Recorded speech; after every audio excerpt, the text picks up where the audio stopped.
বাংলাদেশকে রাজনৈতিক, অর্থনৈতিক ও নৈতিক সমর্থন দেবে ইউ 19 দেশের রাষ্ট্রদূতের বৈঠকে ডক্টর ইউনূস। অভ্যন্তরীণ বিষয় মন্তব্য করা থেকে বিরত থাকার বার্তা দিল বাংলাদেশ। গঠনমূলক সম্পর্ক চায় ভারত।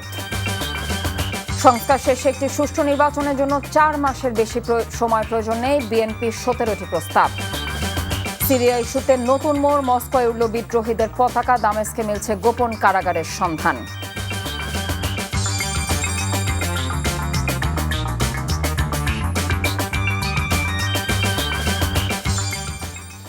আসসালামু আলাইকুম, কথা নাহিয়ান, স্বাগত জানাচ্ছি এনটিভির রাতের খবরে। ক্রাউন সিমেন্ট শিরোনাম দেখছিলেন, এবার নিয়ে যাব পুরো খবরে। সাবেক প্রধানমন্ত্রী ও তার দলের নেতাকর্মীরা দেশ ও দেশের বাইরে থেকে বাংলাদেশকে অস্থিতিশীল করার চেষ্টা করে যাচ্ছে বলে অভিযোগ করেছেন অন্তর্বর্তীকালীন সরকারের প্রধান উপদেষ্টা অধ্যাপক ডক্টর ইউনূস। ইউরোপীয় ইউনিয়নভুক্ত দেশগুলোর রাষ্ট্রদূতের সাথে বৈঠকে তিনি এমন অভিযোগ করেন। প্রয়োজনীয় সংস্কার কাজ শেষে দ্রুত নির্বাচনের দিকে যাওয়া হবে বলেও উল্লেখ করেছেন তিনি। নজরানা চৌধুরীর রিপোর্ট। ঢাকায় নিযুক্ত ইউরোপীয় ইউনিয়নভুক্ত দেশগুলোর আবাসিক 8 রাষ্ট্রদূত এবং অনাবাসিক 11 রাষ্ট্রদূত সোমবার প্রধান উপদেষ্টার তেজগাঁও কার্যালয়ে বৈঠক করেন। দুপুর 12টায় শুরু হয়ে এই বৈঠক চলে প্রায় 2.5 ঘন্টা। বৈঠকের শুরুতেই রাখা বক্তব্যে প্রধান উপদেষ্টা তার সরকারের দায়িত্ব গ্রহণের প্রেক্ষাপট তুলে ধরেন।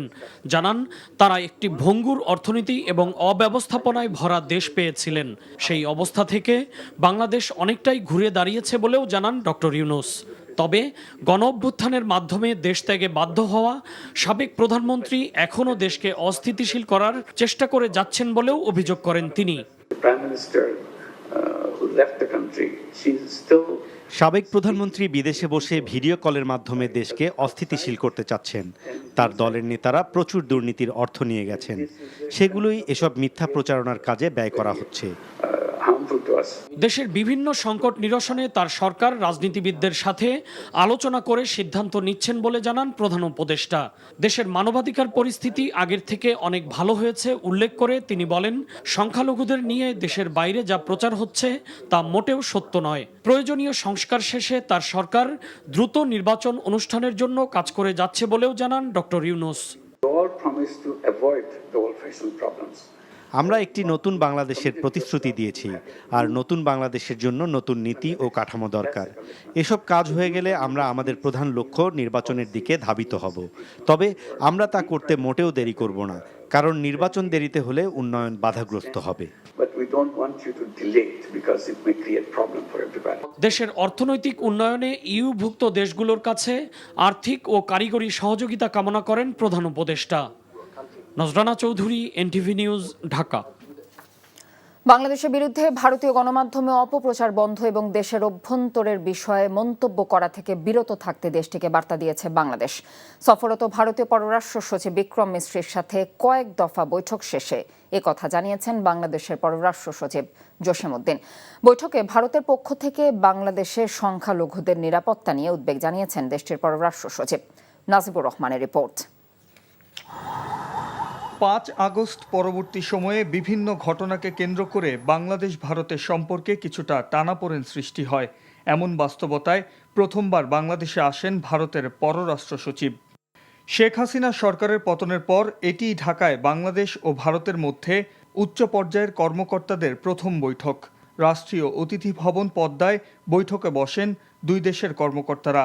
পরে সাংবাদিকদের মুখোমুখি হন ভারতের পররাষ্ট্র সচিব। সংখ্যালঘুদের নিরাপত্তা বিষয়ে উদ্বেগ থাকলেও বাংলাদেশের সাথে সম্পর্ক এগিয়ে নেওয়ার কথাও তুলে ধরেন তিনি। আমাদের মধ্যে অত্যন্ত খোলামেলা গঠনমূলক আলোচনা হয়েছে। আমি জোর দিয়ে বলেছি যে ভারত বাংলাদেশের সঙ্গে একটি ইতিবাচক, গঠনমূলক এবং পারস্পরিক স্বার্থ সংশ্লিষ্ট সম্পর্ক চায়। আমি সংখ্যালঘুদের নিরাপত্তা ও কল্যাণের সঙ্গে সম্পর্কিত আমাদের উদ্বেগগুলো জানিয়েছি। আমরা সাংস্কৃতিক, ধর্মীয় ও কূটনৈতিক সম্পত্তির উপর হামলার কিছু দুঃখজনক ঘটনা নিয়েও আলোচনা করেছি। আলাদা ব্রিফিংয়ে বাংলাদেশের পররাষ্ট্র সচিব জানান, সংখ্যালঘুদের নিরাপত্তা নিয়ে অপপ্রচারের সুযোগ নেই। বৈঠকে বাংলাদেশের অভ্যন্তরীণ বিষয়ে মন্তব্য করা থেকে বিরত থাকতে ভারতকে বার্তা দেওয়া হয়েছে। এটা আমরা অত্যন্ত জোরালোভাবে বলেছি, এটি আমাদের অভ্যন্তরীণ বিষয় এবং আমাদের অভ্যন্তরীণ বিষয়ে অন্য দেশের মন্তব্য সমীচীন নয়। আমি ভারতের পররাষ্ট্র সচিবকেও স্মরণ করিয়ে দিয়েছি যে বাংলাদেশ অন্য দেশের অভ্যন্তরীণ বিষয়ে মন্তব্য করা থেকে বিরত থাকে এবং অন্যান্য দেশেরও একই ধরনের শ্রদ্ধাবোধ আমাদের প্রতি দেখানো উচিত। এছাড়াও ভারতে আশ্রয় নিয়ে শেখ হাসিনা রাজনৈতিক বক্তব্য দিচ্ছেন। বিষয়টি সুখকর নয় বলেও ভারতের পররাষ্ট্র সচিবকে জানিয়েছে বাংলাদেশ। প্রাক্তন প্রধানমন্ত্রী তিনি ভারতে অবস্থান করে যে সমস্ত বক্তব্য রাখছেন সেই বক্তব্যের প্রতি আমরা তাদের দৃষ্টি আকর্ষণ করেছি। আপনারা গতকাল শুনেছেন তিনি একটি বক্তব্য দিয়েছেন এবং সেই বক্তব্যটি সরকার পছন্দ করছেন না এবং তারা যে কথাটা বলেছেন যে হার presence does not have any bearing on our relations.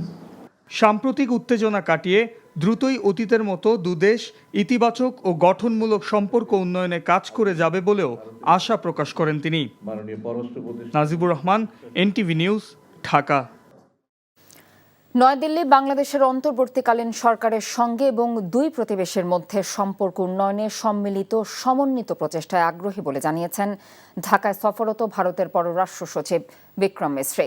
সোমবার রাষ্ট্রীয় অতিথি ভবন যমুনায় প্রধান উপদেষ্টা অধ্যাপক মোহাম্মদ ইউনূসের সঙ্গে এক বৈঠকে কথা জানিয়েছেন তিনি।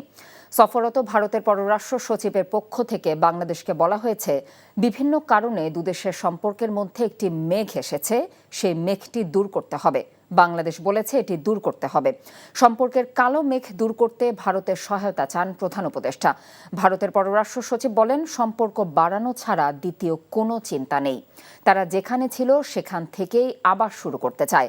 প্রায় 40 মিনিটের ওই বৈঠকে সংখ্যালঘু ইস্যু, অপতথ্য প্রচার, ক্ষমতাচ্যুত স্বৈরশাসক শেখ হাসিনার ভারতে অবস্থান, আঞ্চলিক সহযোগিতা এবং জুলাই অগস্ট গণঅভ্যুত্থান নিয়ে আলোচনা হয়েছে।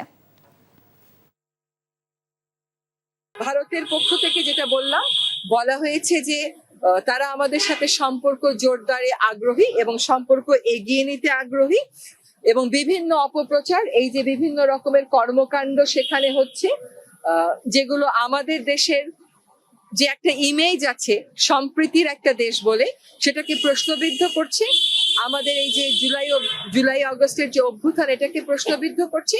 এগুলোর ব্যাপারে তাদের বক্তব্য হচ্ছে যে এগুলোর ক্ষেত্রে ভারতীয় সরকার কোনোভাবেই দায়ী না।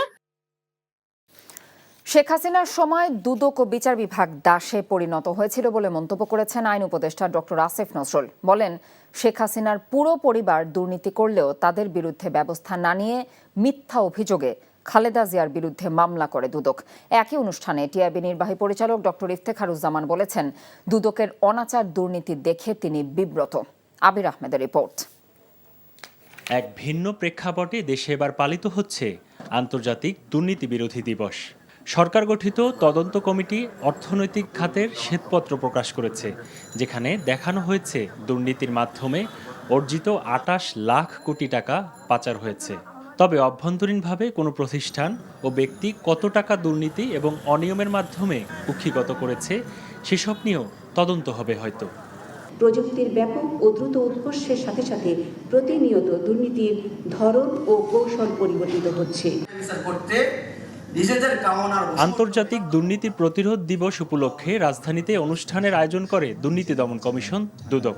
এই অনুষ্ঠানে প্রধান অতিথি হিসাবে অংশ নিয়ে আইন উপদেষ্টা জানালেন, খোদ দুদকই বিগত দিনের দুষ্টের লালন করেছে। 3 কোটি টাকা ব্যাংকে থেকে 6 কোটি টাকা হয়েছে, ওই টাকা কেউ টাচ করে নাই। সেই জন্য 3 বারের সাবেক প্রধানমন্ত্রীকে 10 বছরের জেল দিয়ে দিয়েছে এই দেশের দুদক বিচার বিভাগ মিলে।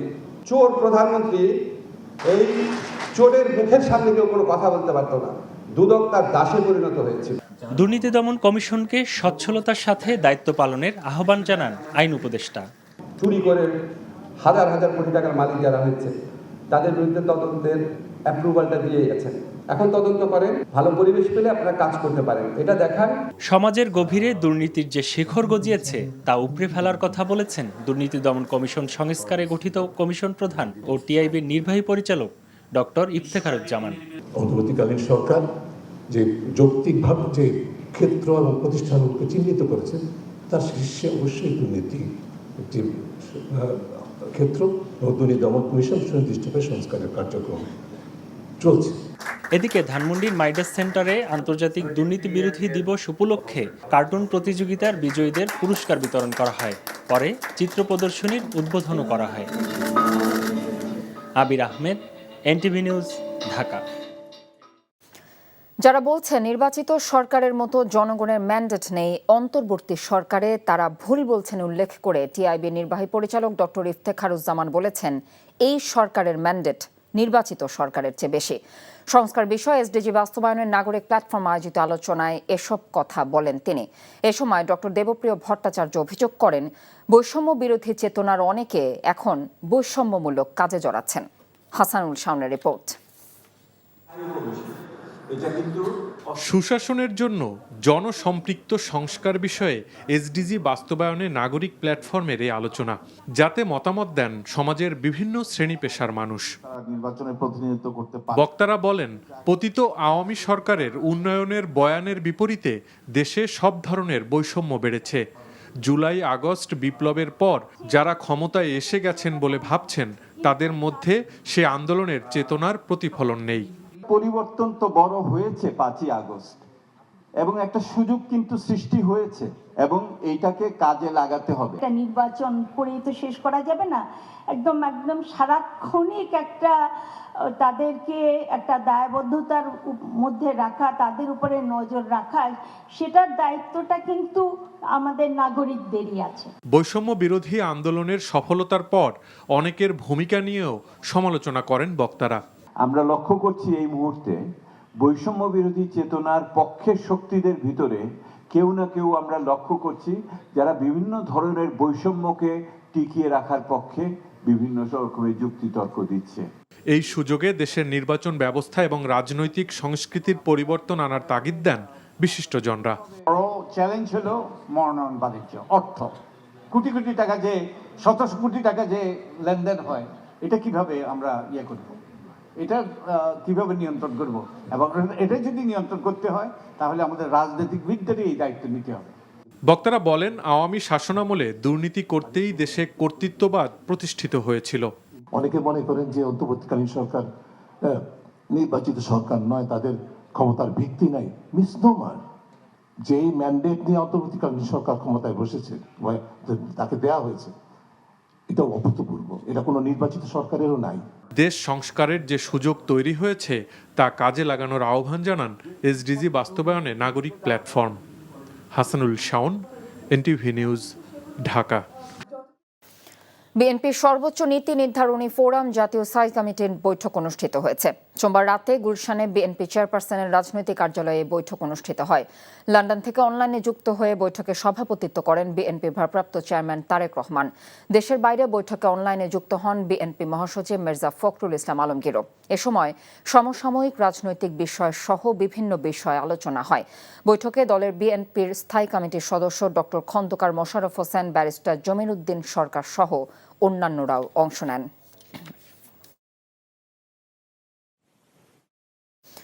ভোটার তালিকা হালনাগাদ, প্রয়োজনে নির্বাচনী এলাকার সীমানা পুনর্নির্ধারণ, নির্বাচন কমিশনের অধীনে এনআইডি কার্ডের সার্ভারের নিয়ন্ত্রণ, নির্বাচনে প্রার্থীদের আচরণ বিধিমালা সহ 17টি সংস্কার প্রস্তাব দিয়েছে বিএনপি।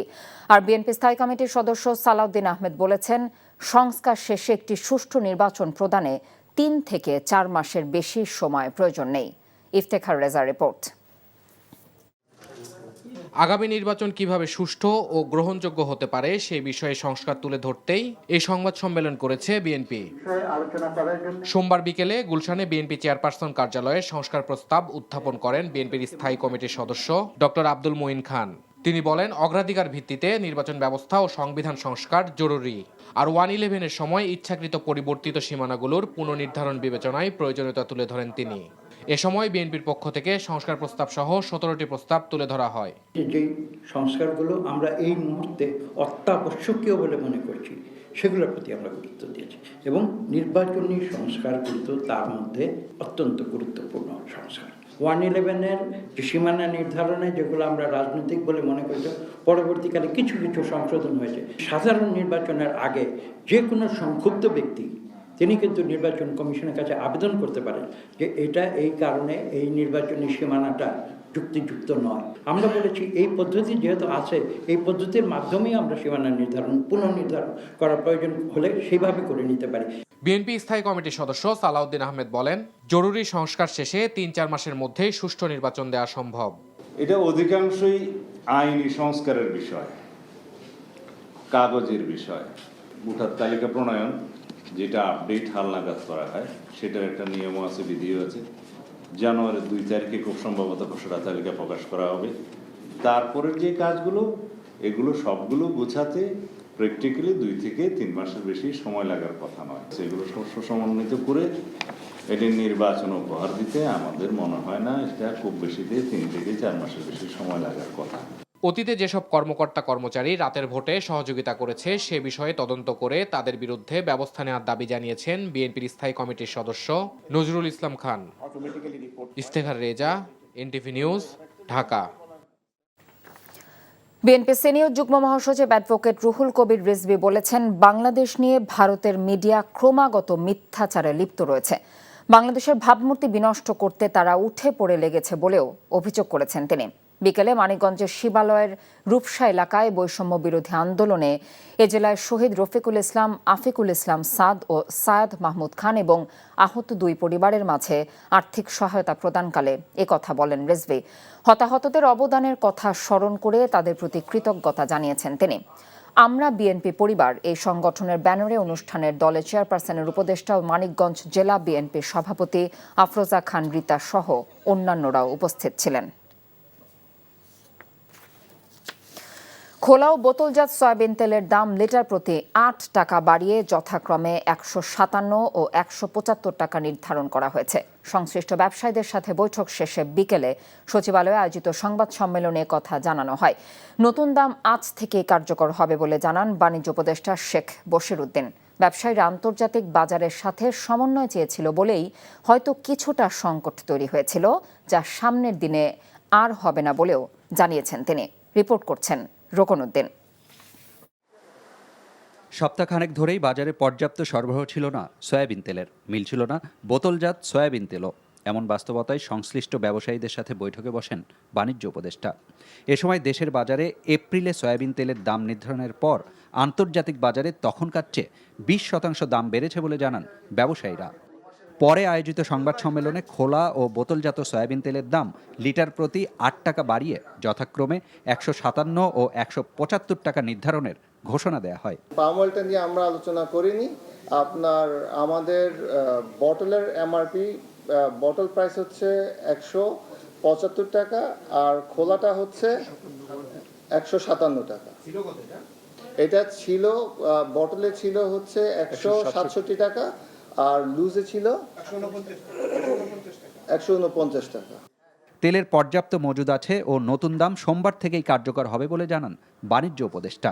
এ সময় তার কাছে সাংবাদিকদের প্রশ্ন ছিল, দাম বাড়াতেই বাজারে কৃত্রিম সংকট তৈরি করা হয়েছিল কিনা। স্থানীয় যারা ডিলার বা ডিস্ট্রিবিউটর যারা আছেন, ওনারাও আন্তর্জাতিক বাজারের মূল্য সম্পর্কে সার্বিকভাবে অবহিত। সো ওনাদের হয়তো বা এরকম একটা আকাঙ্ক্ষা ছিল যে মূল্যের একটা কারেকশন আসতে পারে। এই কারেকশনের কারণে হয়তো অনেকে বাজারে বিলম্ব ঘটিয়েছেন। এই বিলম্বজনিত কারণে বাজারে সরবরাহের কিছু ঘাটতি ছিল। আমরা আশা করি এই বিলম্বটার আর কোনো কারণ নেই। এখন থেকে প্রতি মাসের 10 তারিখে আন্তর্জাতিক বাজারের সাথে সমন্বয় করে সয়াবিন তেলের দাম নির্ধারণ করা হবে বলেও জানান বাণিজ্য উপদেষ্টা। আমরা আশা করি প্রতি মাসে 10 তারিখে আমরা এটা নিয়ে আলোচনা করব। Rokonuddin, NTV news, Dhaka. সারা দেশের অধস্তন আদালতের প্রায় অর্ধশত বিচারক ও বিচার বিভাগীয় কর্মকর্তার সম্পদ এবং দুর্নীতির তদন্ত চেয়ে হাইকোর্টে রিট দায়ের করা হয়েছে। সুপ্রিম কোর্টের আইনজীবী অ্যাডভোকেট মোহাম্মদ আমিমুল এহসান জোবায়ের এই রিট দায়ের করেন। গত 16 অক্টোবর একটি জাতীয় দৈনিকে অবিশ্বাস্য সম্পদ, অর্ধশত বিচারক কর্মকর্তার অ্যাকাউন্টে শত কোটি টাকা অনেকের শিরোনামে প্রতিবেদন প্রকাশিত হয়। ওই প্রতিবেদন সংযুক্ত করে রিটটি দায়ের করা হয়। প্রতিবেদনে বলা হয়, বিচার বিভাগের অর্ধশতাধিক কর্মকর্তার অবিশ্বাস্য সম্পদের তথ্য প্রমাণ পেয়েছে দুর্নীতি দমন কমিশন।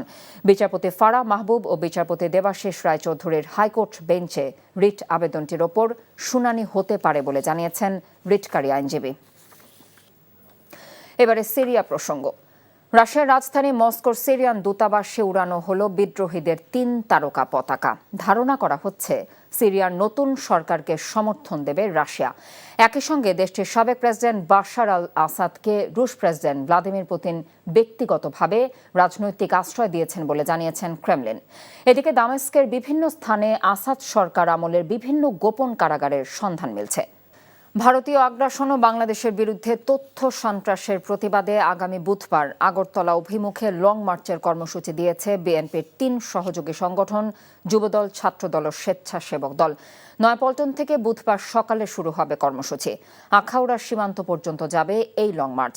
আজ সংবাদ সম্মেলনে কর্মসূচি ঘোষণা করেন যুবদলের সভাপতি আব্দুল মোনায়েম মুন্না। বলেছেন, স্বৈরাচার শেখ হাসিনার পতনের পর কাল্পনিক ও ভিত্তিহীন সংখ্যালঘু নির্যাতনের প্রোপাগান্ডা ছড়িয়ে বাংলাদেশের জনগণের বিরুদ্ধে অবস্থান নিয়েছে ভারত। শেখ হাসিনাকে নিজেদের ভূমি ব্যবহার করে ভারত ছাত্র জনতার সরকারকে বিব্রত করার সুযোগ দিয়েছে বলেও অভিযোগ করেছেন তিনি। বলেন, দেশটির রাজনীতিবিদরা বাংলাদেশের অভ্যন্তরীণ বিষয়ে অযাচিত মন্তব্য করছে। ভারতীয় প্রচার মাধ্যমে বাংলাদেশ সম্পর্কে অপপ্রচারের নিন্দাও জানিয়েছেন মুন্না।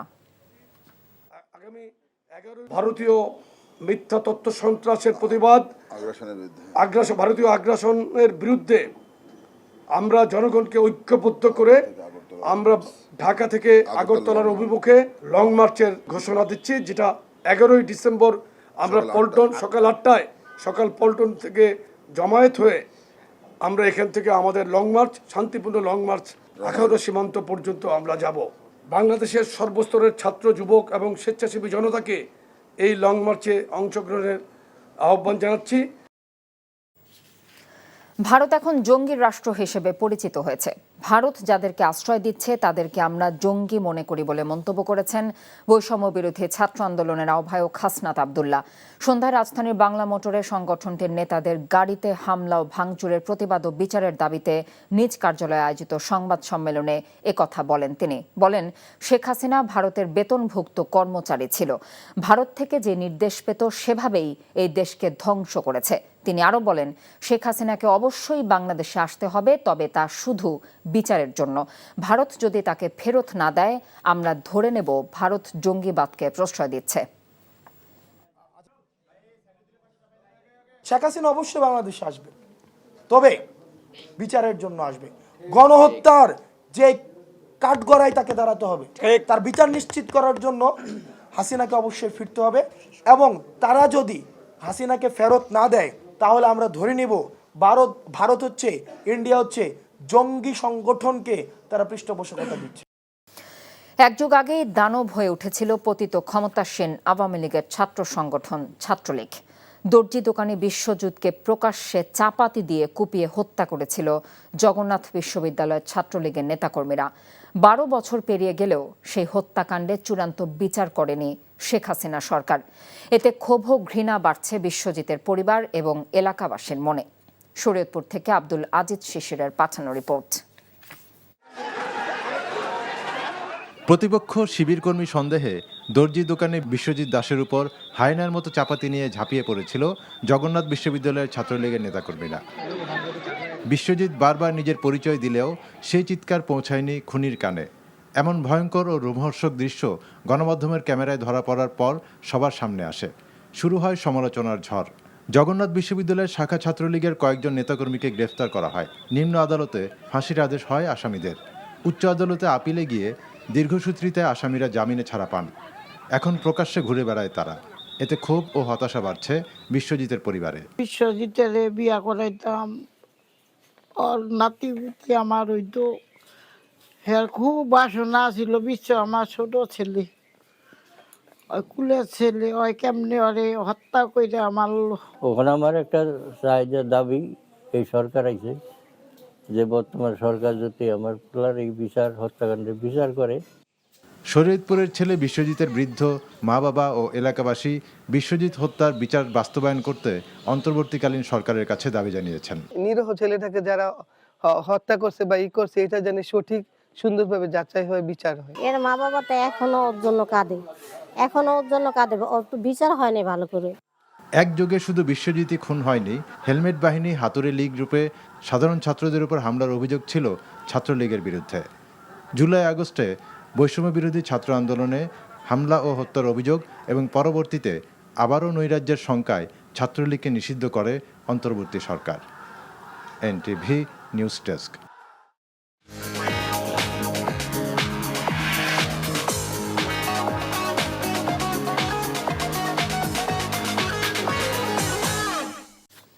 এবারে নগদ নিবেদিত অর্থনীতির খবর। বাজার পরিস্থিতি উন্নতি না হলে কর হার আগের অবস্থায় ফিরিয়ে নেওয়া হবে বলে জানিয়েছেন জাতীয় রাজস্ব বোর্ড এনবিআর-এর চেয়ারম্যান মোহাম্মদ আব্দুর রহমান খান। রাজধানীর আগারগাঁওয়ের রাজস্ব ভবনের সংবাদ সম্মেলনে তিনি একথা বলেন। জানান, বাজারে স্বস্তি ফেরাতে খেজুর, চিনি, পেঁয়াজ, ডিম, আলু, ভোজ্য তেল এবং চালে শুল্ক কর ছাড় দেওয়া হয়েছে। প্রচারণাও চালানো হয়েছে। তবে ডিম, আলুর বাজার ছাড়া অন্য পণ্যগুলোতে সুফল মেলেনি। বিশেষ করে ভোজ্য তেলের আন্তর্জাতিক বাজারে দামের ঊর্ধ্বগতির কারণে দাম কমাতে পারছেন না বলে জানিয়েছেন ব্যবসায়ীরা। দেশ গড়তে রাজস্ব আদায়ের বিকল্প নিয়ে জানিয়ে তিনি বলেন, বাজারে অনিয়ম রুখতে সরকার ও ভোক্তা অধিকারের পাশাপাশি জনগণকেও সোচ্চার হতে হবে।